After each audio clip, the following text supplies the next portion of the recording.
and try to get a little demo of this here. By way of explanation, the way it's laid out, um, it's in C sharp minor in a Akebono tuning, and so there's your root, and then there's an octave. So it's laid out so that you can just go out from there, and then so you can just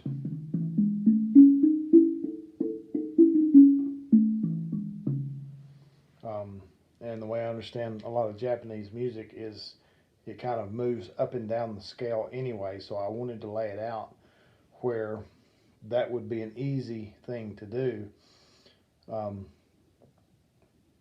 so that you can just go up and down just by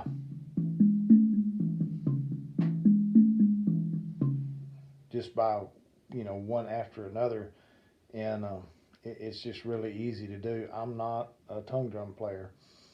um, I've had a steel tongue drum that I'd made and sold, and I didn't get to play it a whole lot, and this is my second wood tongue drum, um, but I just hadn't played one a whole lot. But um, I wanted to lay it out to where you had um, your octaves as in here and here. So you got, and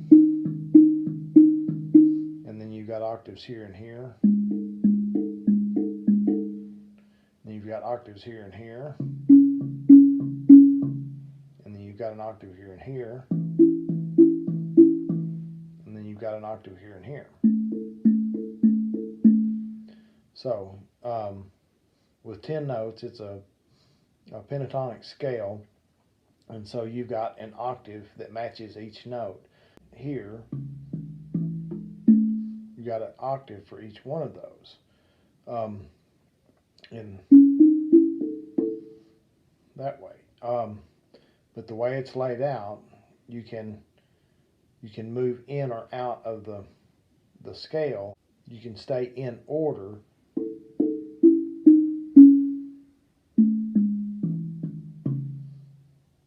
just by doing a repetitive one after the other movement and either moving in or out. So it makes it easy to go up and down the scale. But then you can also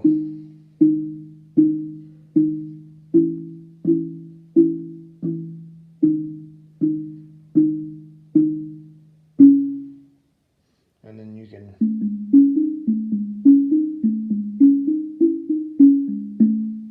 so it's real easy just to kind of make that flowing scale as you move across it. I'm not a tongue drum player yet, at least, but it's pretty easy to make it sound like something. Just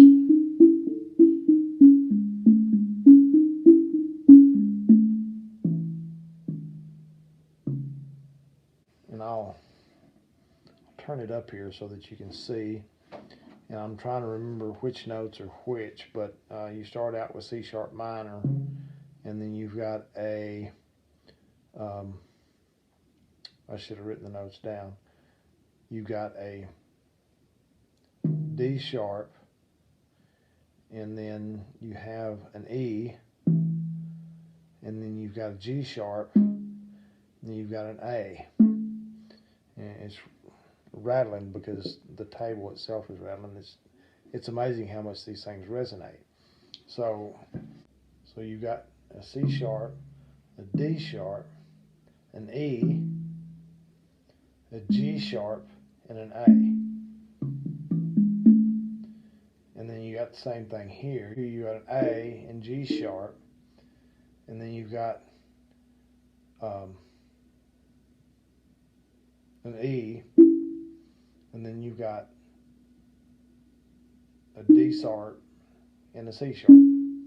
So it's a little hard to, when you can't actually see the notes there, but a little hard to keep up with, but it just flows.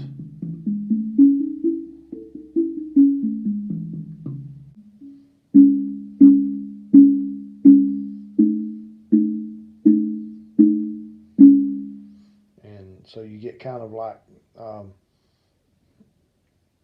two-tone chords. So you can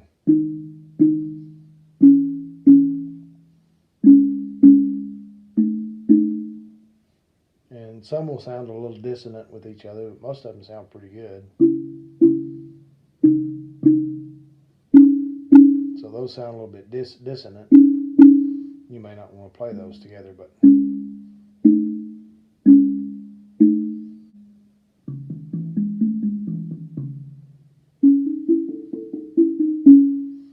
and so it's just real easy to move up and down the scale and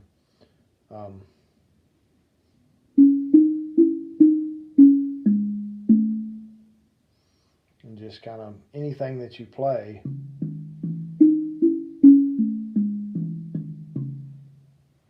you know, sounds like it goes together because it's all on the same scale. So anyway, that's the Akebono scale in C sharp minor. Okay, this one I actually made this one before I made the other one. This one is laid out in a chorded pattern where you have 4 chords, and each 3 notes on each corner makes up a chord.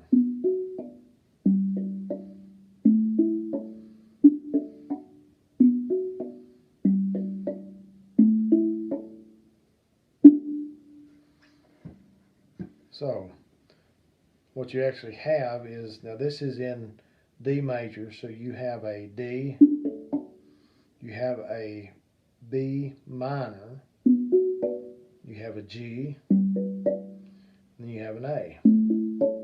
And so you have a 1, 4, 5, and you have a minor 6.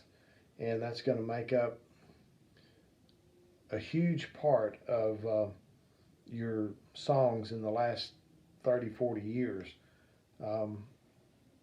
It's a very, very common chord progression. Now you can mix up the way it goes. You can, you know, play them in different orders, but those 4 chords together, whether it's in D or in C or whatever key you're in, those 4 chords together, the 1, the 4, the 5, and the minor 6, make up a large majority of the songs in the last, like I say, 30 or 40 years anyway.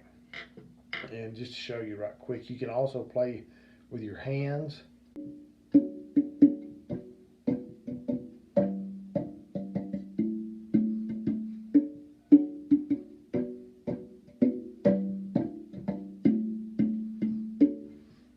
Like I say, I'm not very good at playing with my hands on these things. Somebody that's good at that, it sounds really cool.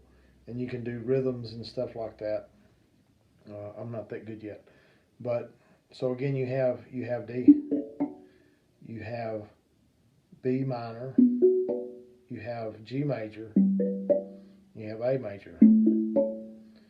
And so when you combine those, you get a pattern like this.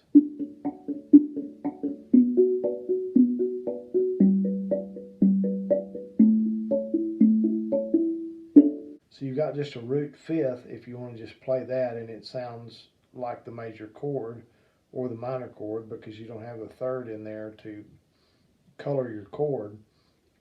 So you can just play the root fifth like.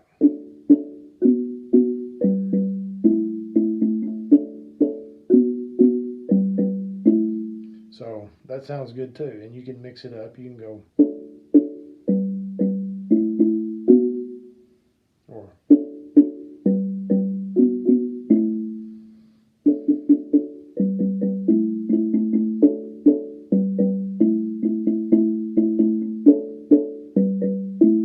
so it sounds something like La Bamba.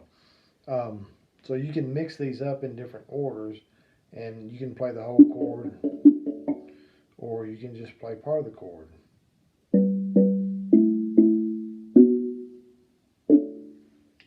So anyway, it makes it makes it playing modern songs instead of just playing scales or just playing notes and stuff like that.